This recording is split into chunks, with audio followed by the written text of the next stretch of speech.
একটি ধনী মেয়ে তার বাবার সাথে বসে অনেক মজার মজার খাবার খাচ্ছিল। তাদের খাবার শেষ হয়ে গেলে তাদের বাসায় যে মহিলাটি কাজে হেল্প করে, মহিলাটি তখন সব খাবার সে নিয়ে যায়। ধনী মেয়েটি তা দেখে ফেলে। গরিব মহিলাটি যখন বাসায় যায় তখন সেই মেয়েটি তার পিছু পিছু যায়। গরিব মহিলাটি বাসায় যায়, বাসায় গিয়ে সেই খাবারগুলো তার ছোট বাচ্চাদের খেতে দেয়। বাচ্চা দুটি খাবার দেখে অনেক খুশি হয়।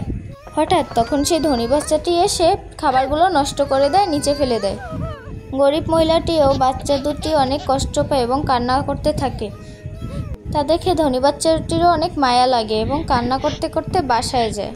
বাসায় গিয়ে ফ্রিজ থেকে সমস্ত খাবার বের করে এবং তার বাবা মাকে সব কিছু বলে। তখন বাবা মা ও বাচ্চাটি সেই মহিলাটির বাসায় যায়।